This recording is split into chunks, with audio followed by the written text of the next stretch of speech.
안녕하세요. 이혼한 지 꽤 된 40대 초반의 중학생 딸아이 엄마입니다. 정말 힘들게 결혼 생활하다 결국 못 참고 이혼했는데 정말 잘한 선택 같네요. 스트레스 하나 안 받고 평온한 생활 누리니 여기가 천국이다 싶고요. 저는 업무적으로 알게 된 한 남자와 2년의 연애 끝에 27살에 결혼하게 되었어요.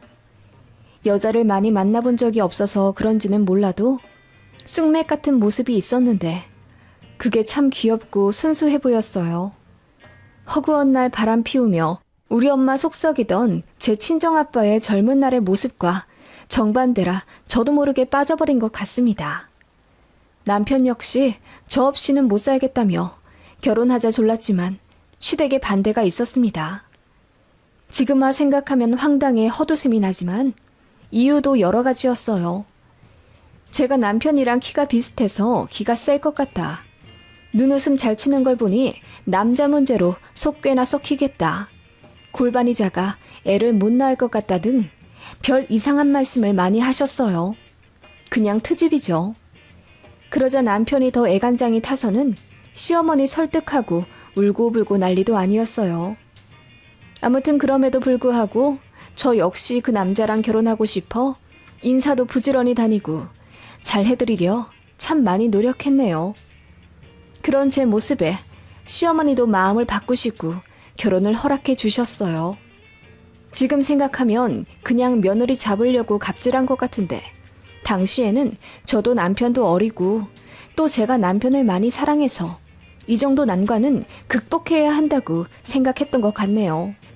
당찬 요즘 MZ세대처럼 시댁 갑질에 당당히 맞서는 분위기도 아니었고요. 여하튼 그렇게 세기의 사랑마냥 착각을 하고 한 결혼이었습니다. 양가 도움 안 받고 결혼했고 남편은 모은 돈이 거의 없어서 제가 모아둔 돈 4천만 원으로 신혼 시작했네요. 17평짜리 낡은 복도식 아파트 전세에서 살다가 결혼 1년 만에 예쁜 딸아이 낳고 나름대로 잘 살았네요. 아이 3살 되었을 때는 집이 너무 좁아 24평짜리 전세로 이사갔고 5살 되었을 때는 전세살이 그만하고 내 집 마련하고 싶어 맞벌이하며 열심히 모은 돈 탈탈 털어 아파트도 하나 매매했어요. 누구의 도움 하나 안 받고 악착같이 맞벌이하며 가정 꾸려 이어나갔는데 아이가 6살 될 무렵 남편이 회사 생활 너무 안 맞고 힘들다며 저에게 말도 없이 회사를 퇴사했습니다. 그때 매달 대출금으로 80만 원이 넘게 나가는 상황이었기에 남편의 독단적인 행보에 너무 화가 났어요. 갑자기 사업을 하겠다는 것도 좀 황당했죠. 뜬금없이 낚시 사업을 하겠다며 말도 없이 회사를 관두니 어이가 없었죠. 남편이 그러더군요. 너도 나 못지않게 벌잖아. 너라도 보니 다행이지. 나도 내 꿈을 위해 노력할 테니 조금만 더 견뎌줘. 내가 돈 많이 벌게. 그게 부부잖아. 서로 힘들 때 기댈 수 있게 해주는 것. 남편은 그렇게 이야기하며 저에게 눈물로 호소했어요. 전 아무리 생각해도 돈이 없어 사업을 못하니 다시 취업하라고 했죠. 알아들은 줄 알고 안심했는데 남편이 2달 뒤 저 몰래 또 사고를 쳤더라고요. 대출을 받아 저에게 말도 없이 사업장을 냈습니다. 그때 이혼 한 해 만에 또 대판 싸웠고 양가에서도 알게 되어 난리가 났어요. 어머님이 제 손을 잡으며 우리 아들 한 번만 믿어줘라. 그래도 잘 살아보겠다고 그런 거야. 네가 조금만 이해하고 넘어가 주렴. 혹시 아니? 잘 될지도. 그러니까 너무 몰아붙이지 말고 위기를 같이 극복해 보렴. 정말 황당하고 어이없었지만 솔직히 이왕 시작한 거 어쩌겠어요. 믿어줄 수밖에 없었죠. 잘 될까 반신반의했는데 역시는 역시였습니다. 남편은 사업 수완도 없는 남자였고 고객 응대에도 서툴렀어요.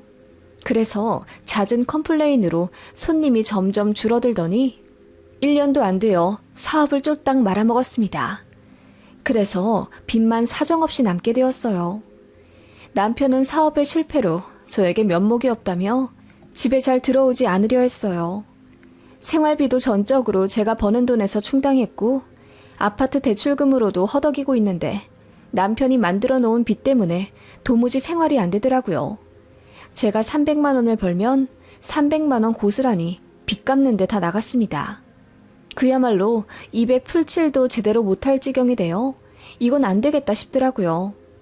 이혼 생각도 물론 있었지만 아이가 아빠를 너무 좋아하는 걸 보면 차마 이혼을 못하겠더라고요. 그래서 다시 영차 힘내보자 싶었지만 결국 집을 팔아야겠다 싶더라고요. 어떻게 마련한 내 집인데 이렇게 허무하게 없어지는 게 말도 안 된다 싶어서 정말 너무 우울하더군요. 그때 어머님이 한 가지 제안을 하셨습니다. 본인 아들이 친 사고이니 본인도 책임이 있다 하시더군요. 어차피 저희 돈도 없고 집도 없으니 시댁 들어와 살으라 하시더군요. 갑자기 합가라니 너무 거부감 들더라고요. 그래서 싫다고 했더니 어머님이 먼저 조건을 거셨습니다. 딱 10년만 살아. 그러면 시댁 아파트 너희 줄게. 어차피 니들 또 집 구하려면 대출 받아야 하잖니. 그 이자는 어떻게 감당할 거야. 우리 집 살면서 돈도 모으고 나중에 집도 증여받고 그렇게 해라. 그 말에 솔직히 흔들리더라고요.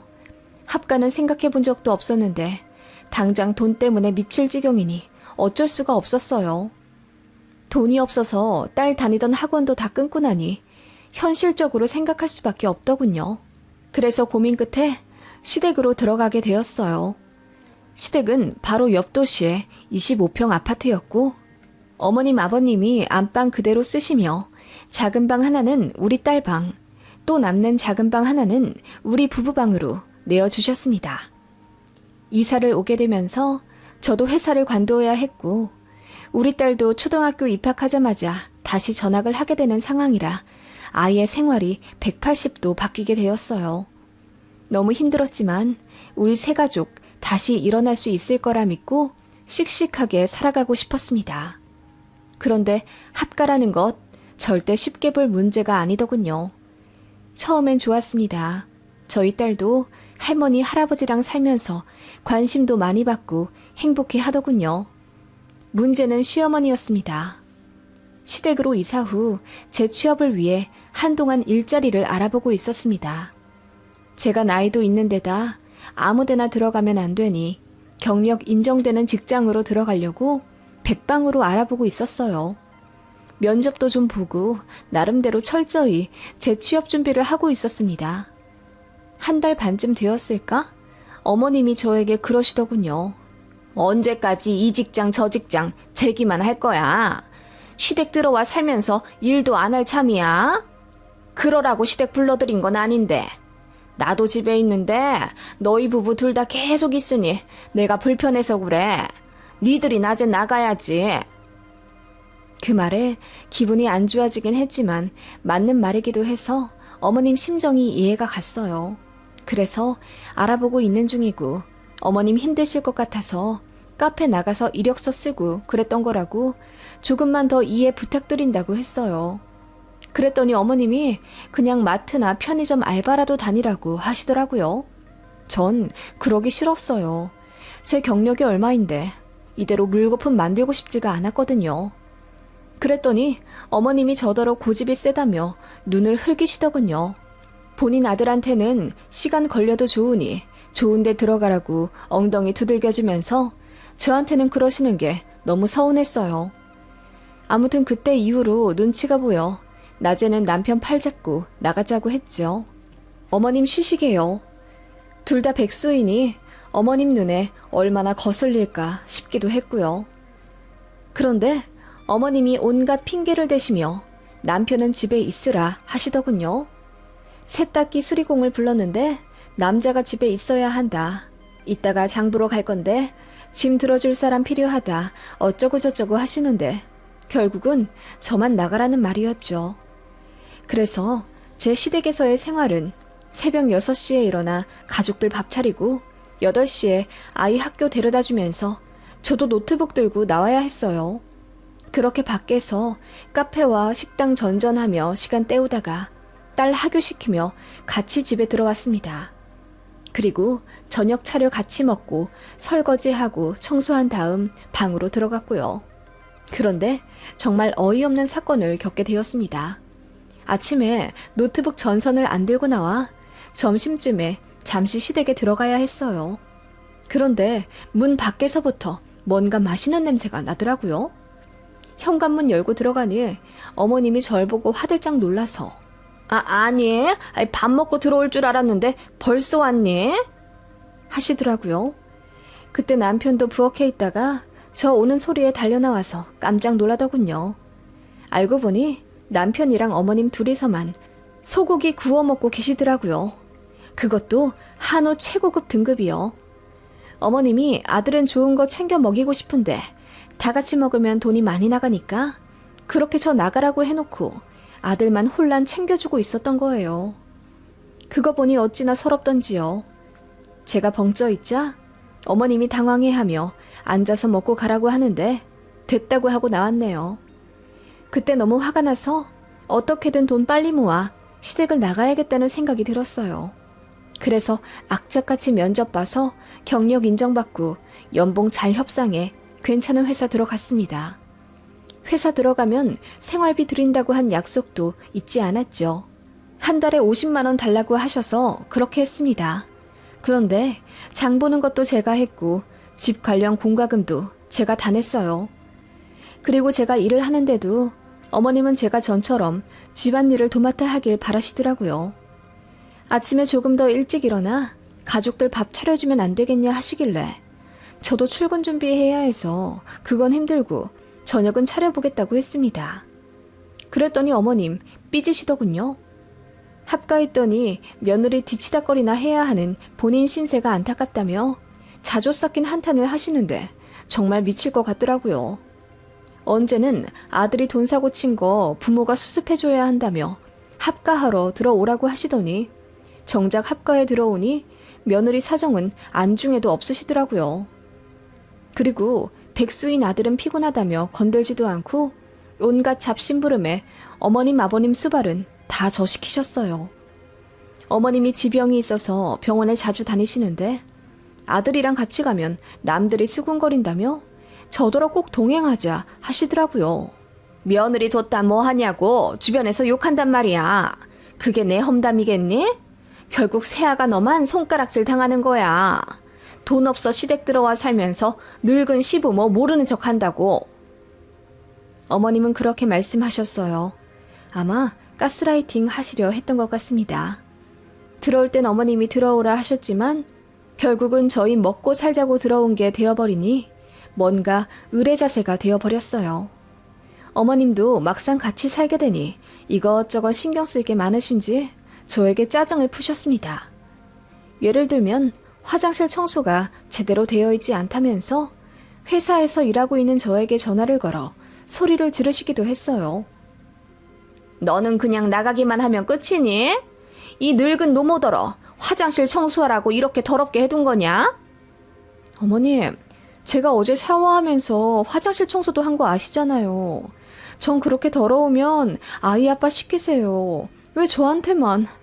넌 걸핏하면 우리 아들 시키라고 하더라. 일한다고 유세 부리냐? 내 아들 백수라고 눈치 줘. 나중엔 늙은 우리까지도 눈치 주겠다. 어머님은 그렇게 말씀을 하시며 저를 구박하셨습니다. 어머님의 그런 폭언 전화를 받으면 가슴이 벌렁거려 일이 손에 잡히지가 않았어요. 너무나 화가 나 하루에도 몇 번씩 분가와 이혼 생각이 났지만 이제 막 학교에 적응해 즐겁게 지내고 있는 딸의 웃는 얼굴과 아직도 빚잔치인 통장을 보면 마음이 다시 약해졌죠. 그렇게 저는 시댁에 합가에 들어와 일하고 집안일하고 시부모님까지 케어해드려야 하는 입장이 되었어요. 남편은 취직을 제대로 못해 계속 백수 상태였고 어머님은 그런 아들이 혹시라도 기 죽을까봐 더 잘해주시더라고요. 돈 사고는 누가 쳤는데 고생이란 고생은 제가 다 하고 정작 남편은 더 편해진 삶을 누리고 있는 것에 정말이지 복장이 터져갔습니다. 그렇게 남편은 결국 취업을 포기했어요. 간간히 아는 사람 통해 알바하면서 한 달에 50에서 60만 원 남짓 벌어오는 게 다였고 어느새 그런 삶에 익숙해졌는지 사람이 좀 무기력해지더라고요. 어머님은 그런 아들을 안쓰러워 하셨고요. 일하느라 고생하고 아이 챙기고 시부모 챙기고 장보랴 가사일하랴 힘든 며느리는 눈에 보이지도 않는 듯 했습니다. 집에 들어와 제가 한숨이라도 쉬면 어머님은 왜 그렇게 한숨을 크게 쉬니? 너, 네 남편 기죽게 그러지 마라. 쟤도 다 생각이 있어서 저러는 거니까. 라고 하시며 저를 나무라셔서 저는 숨 한 번 제대로 고르지 못했네요. 어머님은 젊은 며느리가 집에 있는데 본인이 집안일 하는 게 가당치도 않다며 저랑 합가에 사시며 집안일을 거의 손 놓으셨습니다. 그런 점도 너무 힘들었어요. 게다가 시부모님 입맛은 어찌나 까다로운지 이건 식감이 물컹하다, 이건 비린 냄새가 난다 하시며 제가 만든 반찬에 토달기 바쁘셨죠. 남편한테 설거지 한번 시켰다가는 난리 납니다.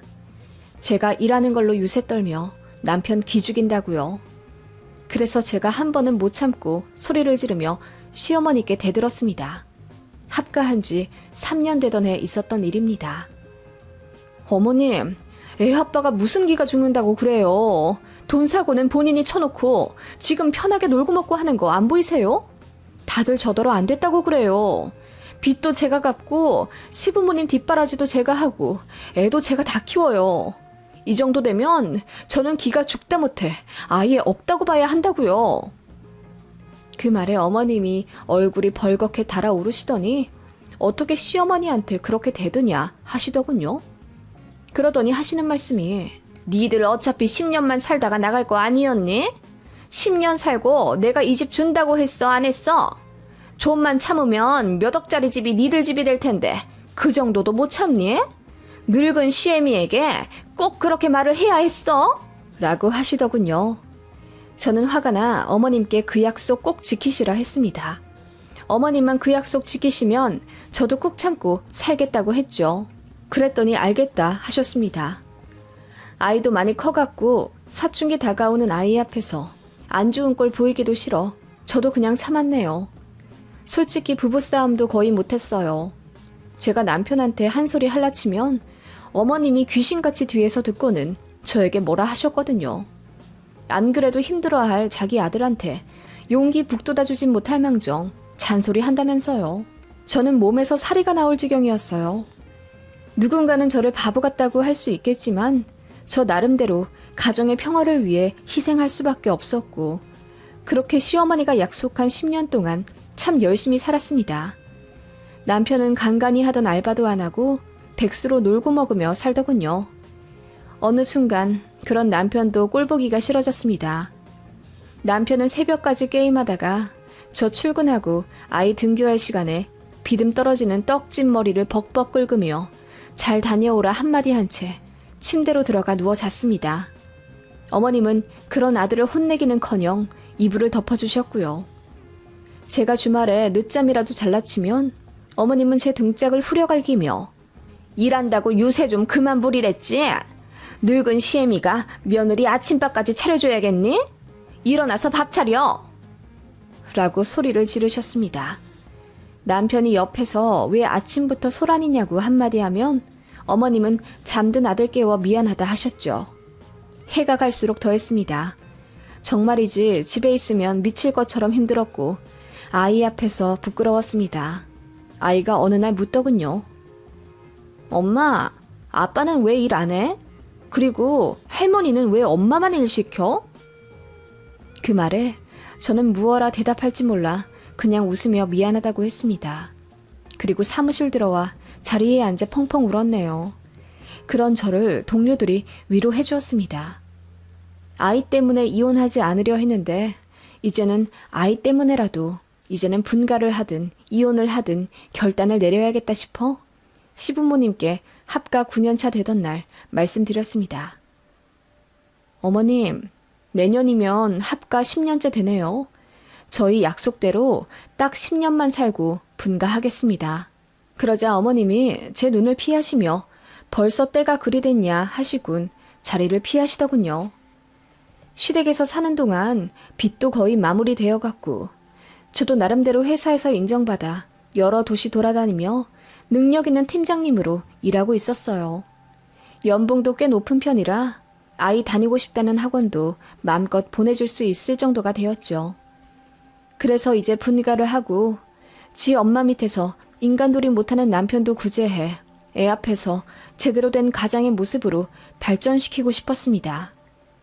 그런데 어머님은 제 얘기를 듣고도 계속 회피를 하시더군요. 제가 집 구하느라 부동산 다니는 거 보면서도 아무 말이 없으셨어요.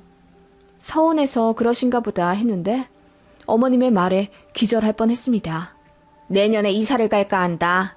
우리 손녀도 많이 컸고 이대로 다 같이 살기에 집이 좁아서 30평대로 가려고. 모아둔 돈 있으면 좀 내놓아 보거라. 네? 어머님, 저희 분가한다니까요. 갑자기 무슨 이사 말씀이세요? 그러자 어머님이 갑자기 불같이 화를 내시더라고요. 그럼 진짜 나가겠다는 말이냐? 우리는 그동안 더 늙어가서 몸에 힘도 없는데 이대로 우리를 버리고 가려고? 그래서 버리고 가는 게 무슨 말이냐고 근처에 살면서 필요한 일이 있으면 도와드릴 거라고 했더니 그래도 분가는 죽어도 안 된다 하시더라고요. 그래서 저도 언성을 높여 이건 약속과 다르지 않냐고 따졌습니다. 10년만 살고 분가하라 하셨잖아요. 그리고 시댁 아파트도 주신다고 하셨죠. 어머님이 이 집 핑계로 저 부려먹은 거 알지만 그래도 솔직히 이 집은 바라지도 않아요. 분가만 하겠다는데 왜 그러세요? 그러자 어머님은 제가 분가에 따로 나가 살면 어머님 없는 데서 남편을 구박할 것 같다 하시며 안 된다 하시더라고요. 그 말에 제가 열이 받아 그럴 거면 이혼하겠다고 했더니 어머님이 박장대소를 하며 그럼 저 혼자 나가래요. 제 딸도 두고 모아둔 돈도 다 뱉고 제 몸만 나가라 하시더라고요. 그러더니 제 몸을 막 밀치시는 거예요. 그 바람에 저는 넘어져 멍이 들었고 더 이상 참을 필요가 없다고 생각했습니다. 어머님, 후회하실 거예요. 그러게 적당히 좀 하지 그러셨어요. 시어머니라고 좀 봐드렸는데 이제 그럴 필요 전혀 없겠네요. 오늘부터 어머님은 내 시어머니 아닙니다. 그리고 약속대로 시댁집 달라고 했더니 어머님이 비웃으시더라고요. 그 웃음을 보자마자 이제 끝이란 생각이 들더군요. 바로 이혼 전문 변호사를 선임했습니다. 남편이 기겁하며 무슨 짓이냐고 했지만 저는 법대로 하자고 했어요. 남편이 저더러 독한 년이라고 하며 다 늙은 부모한테서 집까지 빼앗는다. 증거가 없으니 절대 못 가져간다. 비아냥대더군요. 증거가 없긴 왜 없습니까? 예전에 어머님이 저 합가하러 들어오라고 설득할 때 문자 보내신 것 중에 10년만 같이 살면 시댁 아파트 제 명의로 해준다 라는 구절이 있었고요. 그 이후로 어머님이랑 싸울 때 제가 몰래 녹음한 것도 있었어요. 그리고 무능력한 남편 대신 제가 혼자 일하며 가사 일하고 아이 양육하며 고생한 모든 증거가 있기 때문에 저는 재산 분할을 당당하게 외칠 수 있었습니다. 남편이랑 시부모님이 당황하더군요. 제가 법대로 가니 뒤늦게 빌기 시작하더라고요. 잠시 마음 약해질 뻔했지만 제 딸아이가 전적으로 제 편이 되어준다고 하니 힘이 났어요. 그렇게 이혼 소송 시작했고 1년 반 정도의 피말리는 싸움 끝에 결국 시댁 아파트 시세 70%가 제 몫이 되었습니다. 남편은 두말 할 것 없이 유책 배우자였고 시어머니의 시집살이 역시 이혼 사유가 되었어요. 합가 조건으로 집 명의 준다는 것도 일부 효력 입증되었고요. 그래서 어떻게 되었냐고요? 시원하게 이혼하고 시댁 집 팔아 70% 받았습니다. 아이는 저와 함께 32평짜리 신축 아파트 들어와 쾌적하게 살게 되었고요. 남편은 제 치맛자락 붙잡고 울고 불며 미안하다고 난리더군요. 이제라도 아빠 노릇 할 수 있게 기회 달라고 하는 거 시어머니 앞에서 보란듯이 욕하며 떼어냈습니다. 어머님도 저한테 미안하니 한 번만 봐달라 사정하는 거 코웃음 치며 대꾸도 안 했어요. 속이 다 시원하더군요. 평생 혹으로 붙잡혀 살 줄 알았나 봐요. 가정 위에 희생했던 제 진심을 철저히 무시당했던 지난 10년의 세월이 이제야 빛을 발하지 않았나 싶은 순간이었습니다. 왜 참고 살았나 후회도 들어요. 하지만 저로서는 그게 최선이었기에 더는 저 자신을 자책하지 않으려 합니다. 딸아이와 함께 행복한 앞날만 그려가며 이대로 열심히 살 거예요. 아이가 아빠 면접 교섭을 거부해서 지금 2년째 안 보고 살고 있습니다. 시부모님은 집 팔고 시골 어느 읍내에 18평짜리 빌라 전세로 들어가 산다고 했고 남편도 따라갔다더군요. 친척들한테 듣기로는 전시모가 며느리한테 잘할 걸 그랬다면서 후회한다고 하던데 다 가식 같고 뭐하고 사는지 궁금하지도 않네요. 이 글 읽는 여러분께 사이다가 되었으면 합니다. 그리고 마냥 참는 게 능사는 아니라는 교훈도 드리고 싶어요.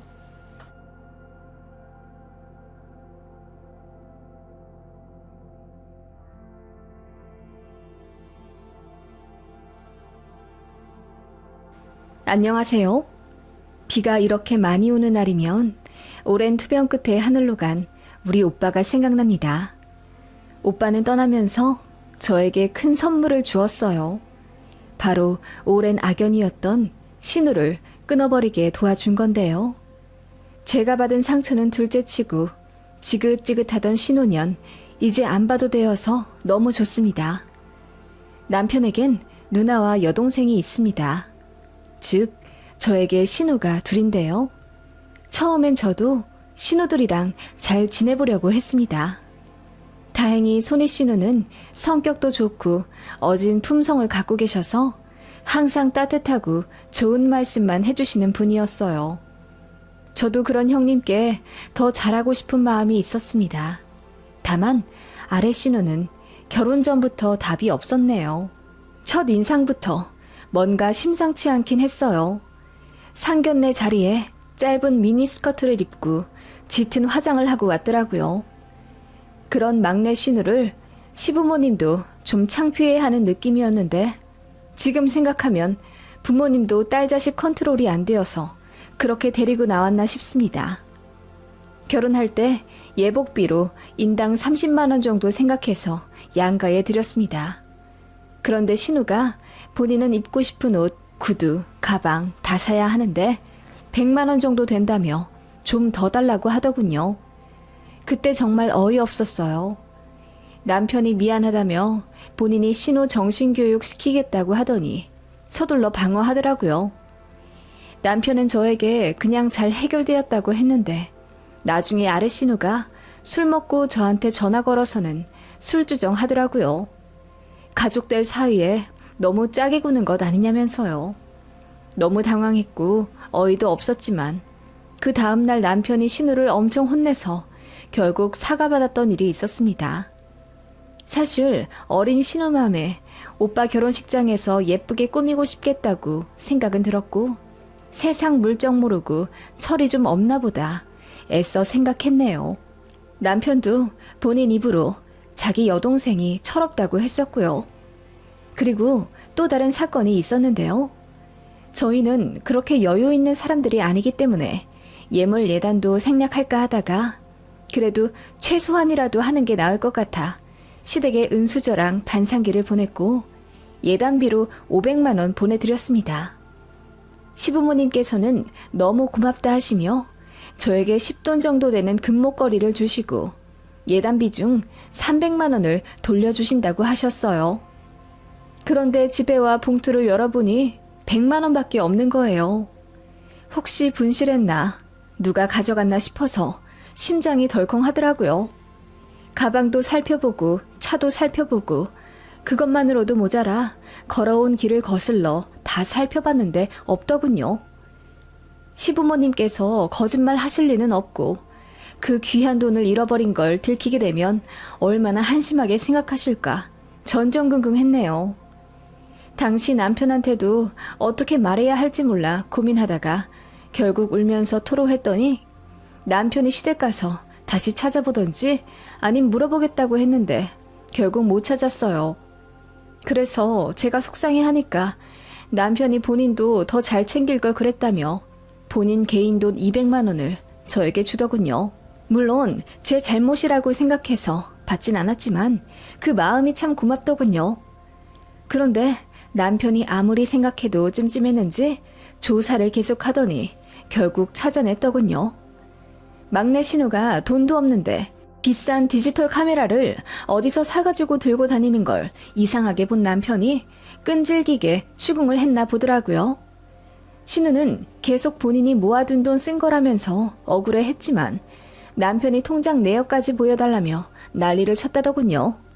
결국 그 돈의 실체는 어머님이 저에게 주실 꾸민비 봉투에서 나온 거라는 걸 알게 되었죠.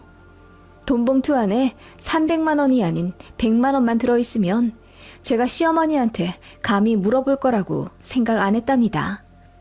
그리고 제가 잃어버린 거라고 자책하더라도 어디다 말하지도 못할 거라는 걸 알고 그렇게 계획을 짰나 보더군요. 너무 악랄하지 않나요? 그게 결혼식 치르기 일주일 전에 밝혀진 일이었고 시부모님이랑 남편 그리고 손이 신우까지 전부 난리를 쳐서 막내 신우 혼내느라 뒤집어 엎으셨다더군요. 그래서 결혼식장에 막내 신우 안 왔어요. 시부모님이 저한테 미안하고 면목 없다고 그냥 집에 두고 오셨다더군요. 정말 황당 그 자체였던 사건이었죠. 알고 보니 신우가 집안에서 애물단지 같은 존재더라고요. 어릴 때부터 자잘자잘하게 사고치며 비행도 좀 했던 것 같고요.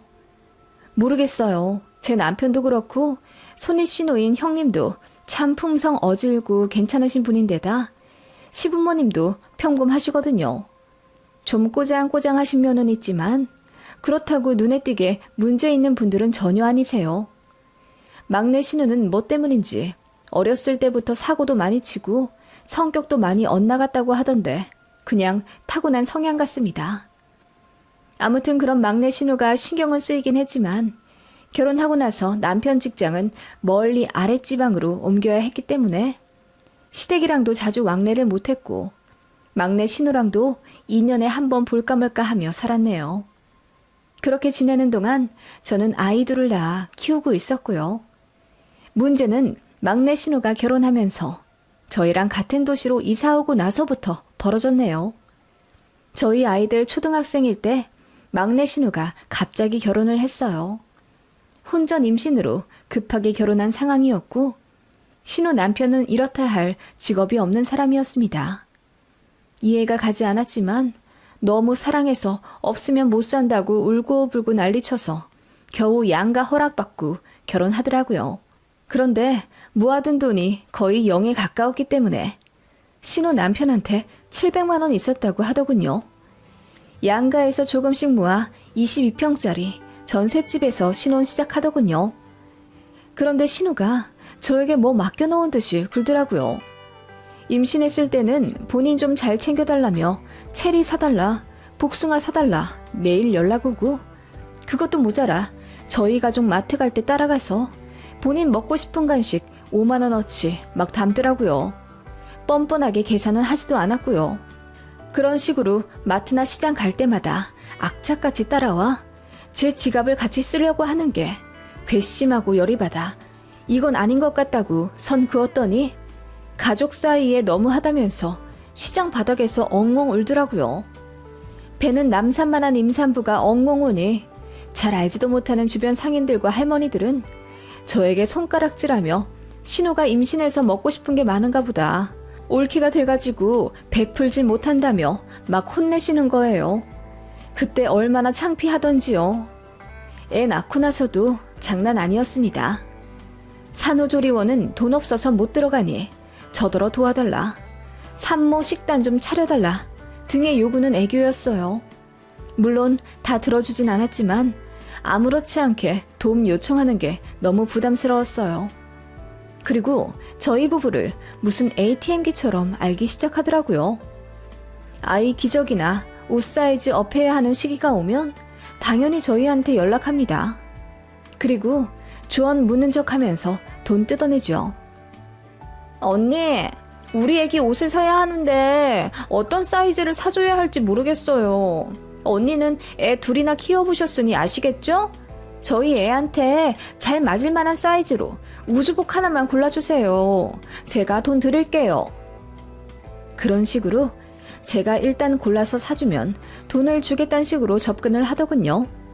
처음엔 신혼의 사정이 딱해서 돈을 몇 번 안 받았습니다. 그랬더니 맨날 그 방법 쓰더군요. 그래서 한 번은 작정하고 돈을 받았어요. 준다고 했으니 받겠다고요. 계좌번호 보냈더니 당황해 하더라고요. 그리고 나서 돈을 주긴 줬는데 5만 원 줘야 할 걸 3만 원만 보내더군요. 어이가 없어서 덜 보냈다고 했더니 그제야 자기 돈이 없어서 그것밖에 못 보냈다고 미안하다고 하더군요. 아무튼 애 100일 때도 저희한테 뭐 맡겨둔 듯이 보행기 사달라, 금반지 사달라 난리더니 돌 때는 대놓고 애 앞으로 적금 좀 들어달라고 어이없는 요구를 하더군요. 외삼촌이랑 외숙모가 조카 앞으로 다달이 10만 원씩 해주면 나중에 우리도 부모로 알고 효도할 거라나? 그 말에 남편이 적당히 하라며 화를 냈더니 한동안 자제하나 싶더군요. 저도 복직해서 일 바빠 신호 연락 잘 안 받고 그렇게 살았어요. 그래도 워낙 가까이 살다 보니 한 달에 한두 달은 꼭 만났습니다. 만나서 어떻게든 소고기나 스시 같은 비싼 것 얻어먹으려 하는 게 참 속보였지만 신혼에도 사정이 안 좋으니 그냥 눈 딱 감고 봐줬어요. 시조카한테도 돈 참 많이 들어갔네요. 생일이다, 어린이날이다, 뭐다 해서 1년에 그 아이한테만 거의 50만 원은 썼던 것 같아요. 누군가는 바보같이 왜 다 해주냐고 묻지만 그것도 많이 쳐내서 그 정도네요. 신우 너무 싫었지만 그래도 돈 없어서 누수공사도 제대로 못해 집에 곰팡이 범벅인 것을 보거나 다 낡아빠진 팬티 입고 다니는 걸 보면 괜히 연민이 들었거든요. 신우 남편도 타 지역 공사장 다니느라 집에 거의 안 들어오니 신우랑 시조카 둘이서 거의 생활을 하니 마냥 외면하지도 못하겠더라고요. 이래저래 복잡한 속사정이 있어서 신우를 매정하게 끊어내지 못했던 겁니다. 그러다가 신우가 타 지역으로 이사를 가게 되었어요. 너무 좋더라고요. 그런데 돈 없어서 이사도 못 가고 다시 눌러앉게 생겼다고 하자 남편이 기겁하면서 500만 원 해줬네요. 나중에 알게 되었지만 제가 내심 좋아하는 걸 신우도 눈치를 채고 심술 부린 거였어요. 협박을 한 거죠. 정말 신우 그 악랄한 잔머리 여전하더군요. 그런 신우를 저는 15년 정도 견디며 결혼 생활했던 겁니다. 이사 가고 나서 스트레스 덜 받을까 기대했는데 웬걸 한번 저희한테 기댔던 신우는 먼 곳에 가서도 걸핏하면 돈 달라, 애 책상 사줘라, 애 태블릿 PC 사달라 요구를 하더군요. 그래서 제가 우리 애들 뒷바라지 하기에도 벅차니 그런 식의 무리한 요구는 하지 말라고 처음으로 화를 냈습니다. 그랬더니 신우가 애 데리고 막무가내 저희 집에 올라오더니 올케로 들어왔으면 올케답게 굴어요 언니. 우리 엄마 아빠한테 잘하지도 못하는 며느리잖아요. 신우가 형편이 어려우면 좀 돕는 게 맞는 거죠. 새언니 정말 개념 없네요. 라고 하더군요. 그리고는 6살 난 시조카를 저희 집에 맡길 테니 일주일만 봐달라고 하며 나가는 것 있죠. 알고 보니 저한테 화를 내러 오는 건 핑계였고 시조카 어린이집 방학이라 애 돌보기 귀찮으니 무대뽀로 저한테 맡긴 거였어요. 제가 마침 휴직 상태라 집에 있는 거 신우도 알았거든요. 그래서 남편이 미친 듯이 화를 내 신우 끌고 와 다시 시조카 데리고 집에 가게 했지만 저는 신우한테 정말 없던 정까지 다 떨어진 계기가 되었죠. 그것보다 더한 일이 있을까 싶었는데 라스트 팡이 남았더군요. 저에게는 오빠가 하나 있었는데 결혼을 하지 않았어요. 미혼 상태로 사업하며 열심히 살다가 40대 후반에 간암 판정을 받았습니다.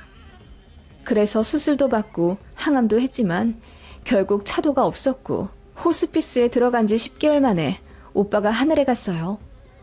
친정엄마와 아빠가 전국을 돌아다니며 백방으로 치료 방법 알아보고 노력하시느라 고생 많이 하셨고요. 그걸 시댁 가족들도 다 알고 있어요. 형님도 저희 오빠 일에 누구보다 많이 걱정하며 호스피스도 3일 밤낮으로 알아봐 주셨고요. 오빠 입원해 있을 때 1년 동안 병문안을 무려 5번이나 와주신 고마운 손이 신우입니다.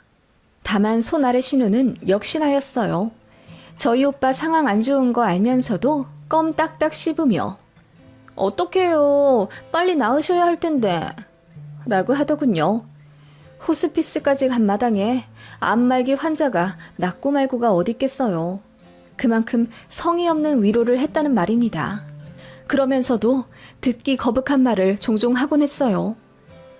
결혼을 하셨다면 좀 나으셨을지도 모르겠어요. 돌봐줄 부인도 없고 자식도 없어서 더 현생에 미련없는 것 아니에요? 그래서 차도가 없는 건 아닐까요? 그 말에 저도 예민해져서 말 조심하라고 했더니 입 다물긴 했습니다. 근데 되게 상처더라고요. 아무튼 그렇게 하늘나라 가버린 오빠 장례를 정신없이 치르고 오빠 생전 모아둔 재산과 사업장 정리하느라 너무 바빴습니다. 오빠는 미리 유언장을 남겨놓은 상태였어요. 부동산 포함해서 모든 재산을 동생인 제가 현금화해서 아빠, 엄마, 저 이렇게 3등분에 소유하라고 적혀 있더군요. 오빠는 자가 아파트가 하나 있었고 시세 8억짜리였어요. 대출은 1억 정도 끼어 있었고요. 사업장은 정리하니 6천만 원 정도가 남아 그거랑 오빠 부의금 들어온 것 더 보태 오빠 명의 대출부터 싹 정리했습니다. 집은 바로 처분하기 어려워 부모님과 상의 끝에 당분간 그대로 두기로 했어요. 그런데 막내 신우가 어느 날 저에게 전화를 하더니 오빠 재산 같은 건 다 정리를 하셨냐 묻더군요. 제가 좋아하는 손이 신우라면 응당 내 걱정이겠거니 싶겠지만 뻔하디 뻔한 막내 신우라 음흉하게 들려 기분이 나쁘더군요. 그래서 알아서 할 테니 오빠 얘기 안 물었으면 좋겠다고 했어요. 그런데 며칠 뒤 웬일로 저희 집에 수박까지 사들고 와서 방문하더군요. 원래는 항상 빈손으로 오던 신우거든요. 와서는 제 눈치 싹 보면서 언니 살이 많이 빠졌어요. 오빠분 사후 처리하느라 많이 바쁘신가 봐요. 라고 하더군요. 그러더니 또 저희 오빠 결혼 얘기를 하는 거죠. 결혼을 하신 상태였으면 배우자가 정리를 해야 할 일인데 안 하셔서 언니가 고생을 하네요. 그래도 하늘에서 보시고 고마워하실 거예요. 생전에 참 좋으신 분이었다면서요. 웬일로 말을 차가게 하나 싶더군요.